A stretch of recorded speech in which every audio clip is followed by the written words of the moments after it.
ದೇವರ ಒಳ್ಳೆಯ ಮತ್ತು ಪ್ರೀತಿಯ ಸೃಷ್ಟಿಯಾದ ನನ್ನ ಸಹೋದರ ಸಹೋದರಿಯರೇ, ನಿಮ್ಮೆಲ್ಲರಿಗೂ ನಮ್ಮ ರಕ್ಷಕನಾದ ಯೇಸು ಕ್ರಿಸ್ತನ ಹೆಸರಿನಲ್ಲಿ ವಂದನೆ. ಕರ್ತನಲ್ಲಿ ಪ್ರಿಯರೇ, ಇಂದಿನ ವಾಕ್ಯ ನನಗಾಗಿ ಯಾರೂ ಇಲ್ಲ.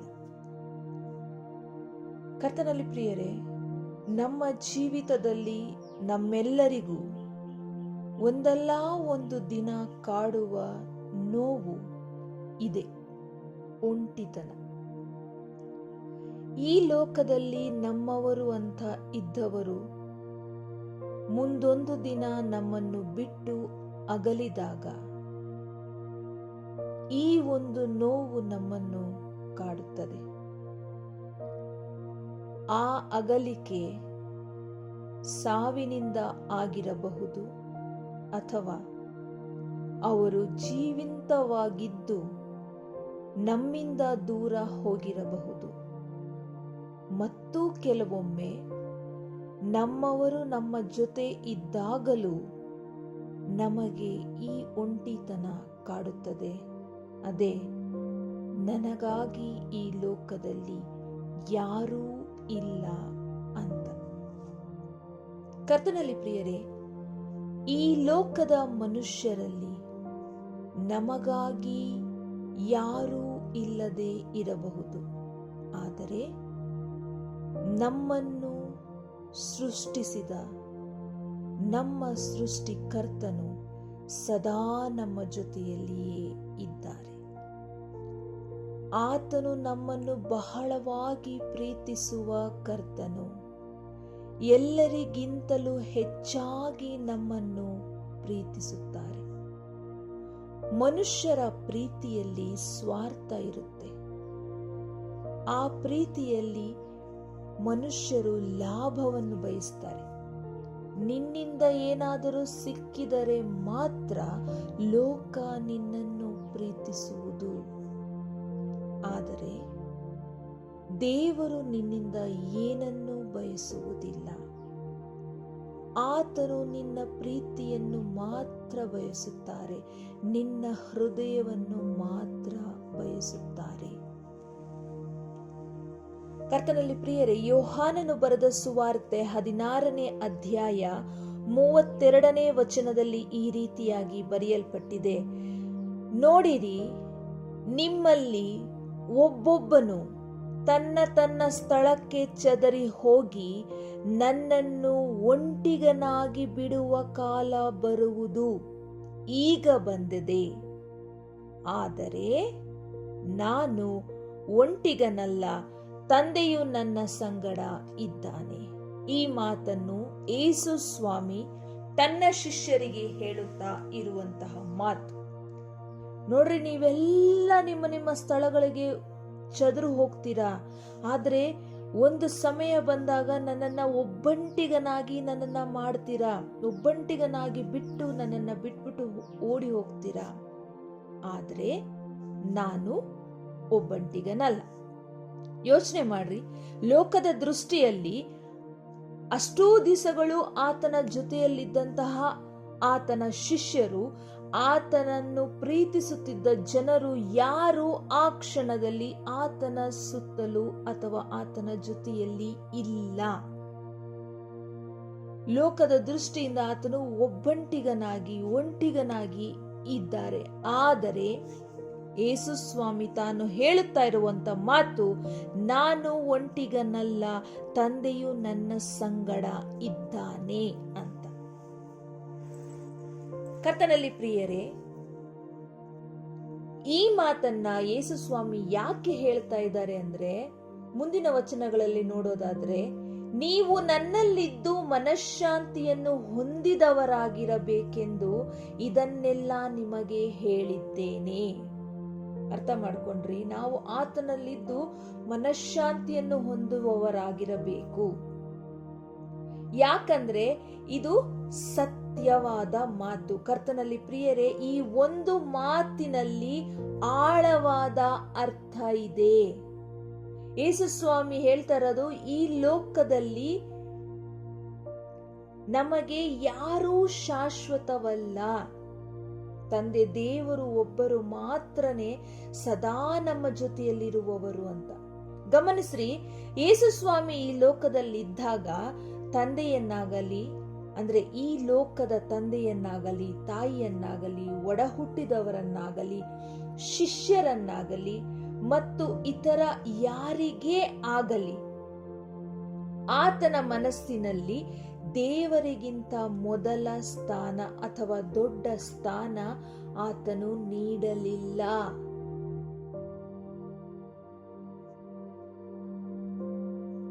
ಆತನ ಹೃದಯದಲ್ಲಿದ್ದಂತಹ ಮೊದಲನೆಯ ಸ್ಥಾನ, ಪ್ರಪ್ರಥಮ ಸ್ಥಾನ ತಂದೆ ದೇವರಿಗೆ ಮಾತ್ರವೇ ಆಗಿತ್ತು. ಕರ್ತನ ಮಾತನ್ನು ಕೇಳುವವರೇ, ಆತನ ಚಿತ್ತದಂತೆ ನಡೆಯುವವರೇ ನನಗೆ ತಾಯಿಯು ತಮ್ಮಂದಿರು ಅಂತ ಹೇಳಿದರು. ಗಮನಿಸ್ರಿ, ಆತನನ್ನ ಶಿಲುಬೆಗೆ ಹಾಕಿದಾಗಲೂ, ಆತನನ್ನ ಹೆತ್ತ ಮರಿಯಳು ಅಲ್ಲೇ ಇದ್ದಾಗಲೂ, ಅಮ್ಮ ನನ್ನನ್ನು ಕಾಪಾಡು ಅಂತ ಆತನು ಕೂಗಲಿಲ್ಲ.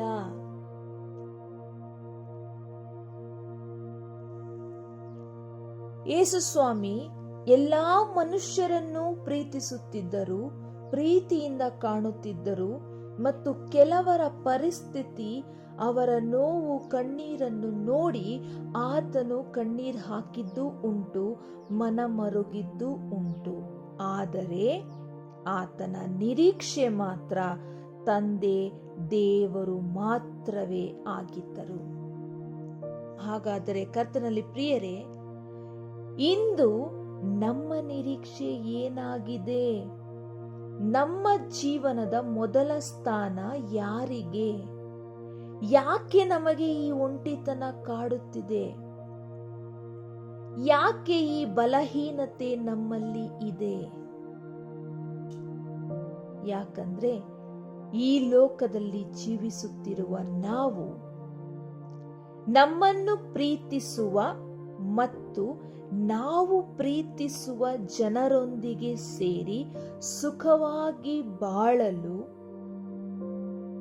ನಮಗೆ ಬೇಕಾದಂತ ಎಲ್ಲ ಅನುಕೂಲತೆಗಳನ್ನು ಪಡೆದುಕೊಂಡು ನೆಮ್ಮದಿಯಾಗಿ ಜೀವಿಸಲು ದೇವರ ಆಶೀರ್ವಾದಕ್ಕಾಗಿ ದೇವರನ್ನು ಪ್ರಾರ್ಥಿಸುತ್ತೇವೆ, ಎದುರು ನೋಡುತ್ತೇವೆ.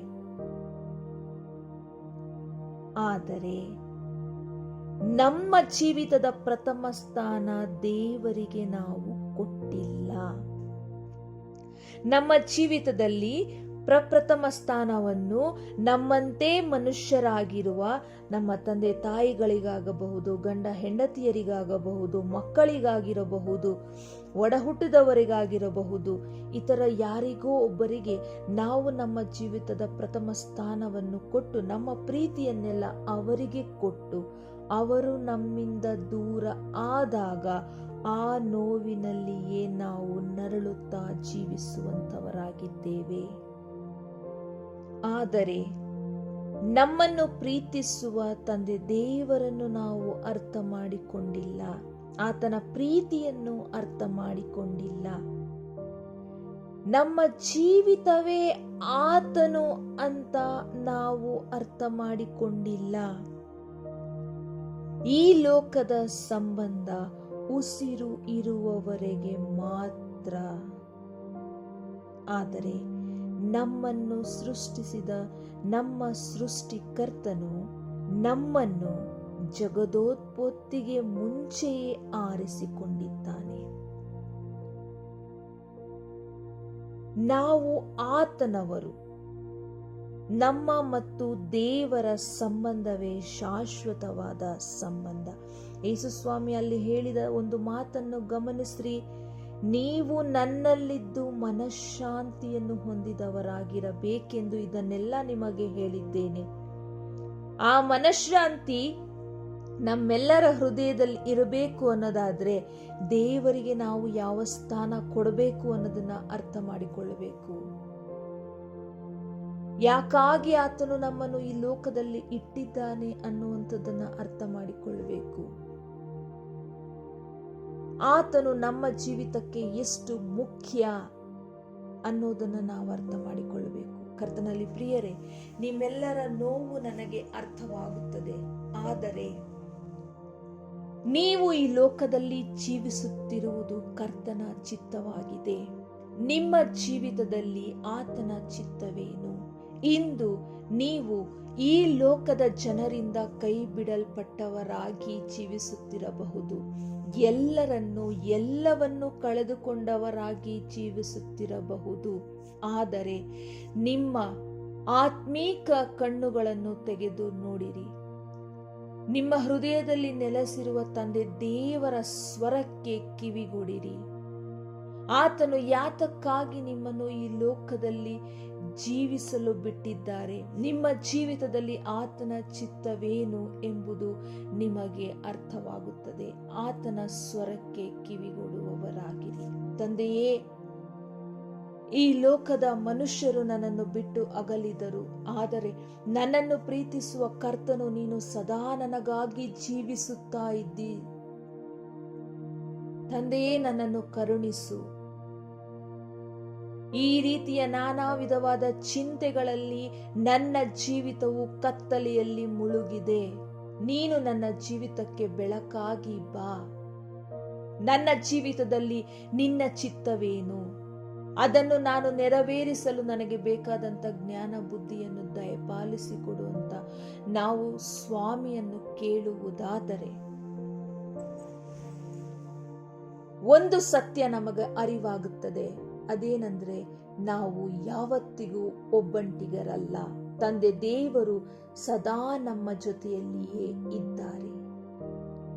ನನಗಾಗಿ ಯಾರೂ ಇಲ್ಲವೆಂದು ಮನವೇ ನೀ ಮನದಲ್ಲಿ ಮರುಗದಿರು. ಪರಲೋಕವನ್ನು ಬಿಟ್ಟು ಬಂದಿರುವ ಯೇಸು ಆಶೀರ್ವಾದ ನಿತ್ಯ ಜೀವ ತಂದಿರುವ. ಪರಲೋಕವನ್ನು ಬಿಟ್ಟು ಬಂದಿರುವ ಯೇಸು ಆಶೀರ್ವಾದ ನಿತ್ಯ ಜೀವ ತಂದಿರುವ.